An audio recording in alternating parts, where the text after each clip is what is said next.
Mari kita berdoa. Terima kasih Tuhan Yesus untuk segala kasih dan kebaikan kemurahan Tuhan yang telah memberikan napas kehidupan yang baru kepada kami pada pagi hari ini. Kami bangkit dari tempat tidur kami. Sebelum kami memulai aktivitas kami, izinkan kami untuk bersekutu dengan Tuhan, berdoa, memuji memuliakan nama Tuhan, dan mendengarkan firman Tuhan melalui channel YouTube ini. Berbicara bagi kami Tuhan, karena kami telah siap untuk mendengarkan kebenaran firman Tuhan. Dalam nama Yesus kami sudah berdoa dan mengucap syukur. Amin.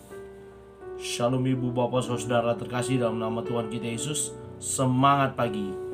Bertemu kembali di channel Ronaldo Butar-Butar dalam khotbah 5 menit aja toko 5 untuk renungan harian. Renungan pada hari ini saya ambil dari kitab Roma pasal 8 ayat yang ke-17. Demikian kesaksian firman Tuhan. Dan jika kita adalah anak, maka kita juga adalah ahli waris. Maksudnya orang-orang yang berhak menerima janji-janji Allah, yang akan menerimanya bersama-sama dengan Kristus, yaitu jika kita menderita bersama-sama dengan Dia, supaya kita juga dipermuliakan bersama-sama dengan Dia. Kita adalah anak-anak Allah. Ibu bapak saudara terkasih dalam nama Tuhan kita Yesus, berbicara tentang anak dan bapa, maka dalam kitab Roma ini sangat jelas di mana orang-orang yang hidup oleh Roh Allah, salah satunya adalah mereka yang dipimpin oleh Roh Allah, mereka yang kemudian dijadikan anak-anak Allah. Disebut dengan anak Allah tidak berarti Allah memperanakan, tidak seperti itu, tetapi suatu hubungan yang dibangun dengan baik, suatu hubungan yang dinamakan antara bapa dan anak. Ibu bapak saudara terkasih, dalam nats ini kita boleh belajar bagaimana sebagai anak-anak Allah, apa yang bisa kita dapatkan, apa yang bisa kita pelajari dari nats ini. Yang pertama dikatakan dalam nats ini bahwa sebagai anak-anak Allah kita adalah ahli waris. Ahli waris yang berhak menerima janji-janji Allah. Banyak sekali janji Allah yang dinyatakan di dalam Alkitab, dan itu bisa kita klaim dan kita terima di kemudian hari. Sebagai ahli waris, kita berhak menerima warisan yang diberikan oleh Allah. Ibaratnya kalau kita menempatkan diri kita saat ini sebagai anak dan bapa, adalah orang tua kita yang mewarisi suatu warisan kepada kita. Demikian pula nantinya kita sebagai orang tua, kita juga harus mewariskan segala sesuatu kepada anak-anak kita.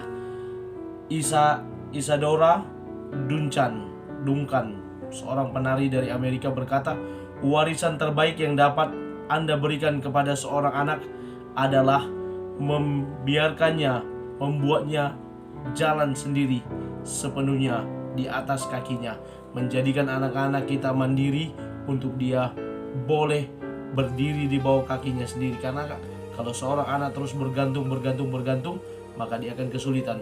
Benar, warisan diberikan kepada anak, tetapi kita juga boleh memulai anak-anak kita, mewariskan kepada anak-anak kita sifat mandiri sehingga mereka mampu untuk melangkah.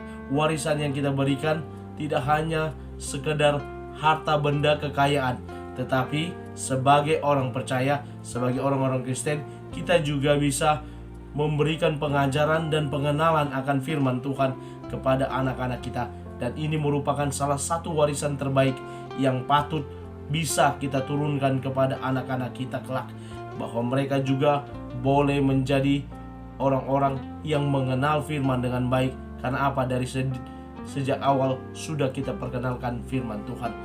Mereka nantinya boleh melangkah bersama dengan firman Tuhan.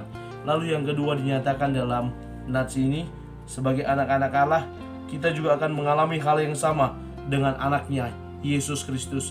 Sebagai orang percaya tidak hanya berkata bahwa ketika saya percaya kepada Tuhan, saya anak Allah, maka semuanya akan baik.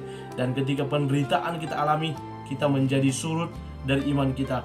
Padahal janji Allah juga dinyatakan di dalam hidup kita, bahwa ketika kita tinggal di dalam Tuhan, maka persoalan kemungkinan akan kita hadapi. Penderitaan karena kita sebagai pengikut Kristus juga kemungkinan akan kita hadapi. Sebagaimana dikatakan di ayat ini, yang akan menerimanya bersama-sama Kristus, yaitu jika kita menderita bersama-sama dengan Dia, supaya kita juga dipermuliakan bersama-sama dengan Dia. Tidak hanya menderita, tetapi kita kemudian dipermuliakan juga bersama-sama dengan Kristus.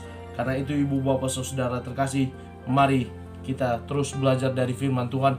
Sebagai anak-anak Allah, kita boleh menerima apa yang telah diwariskan Allah kepada kita, yakni firman Tuhan, janji firman Tuhan yang iya dan amin, yang akan digenapi di dalam dan melalui hidup kita. Sebagai orang tua juga, mari kita wariskan warisan yang terbaik, yakni firman Tuhan, sehingga anak-anak kita boleh tumbuh di dalam kebenaran firman Tuhan.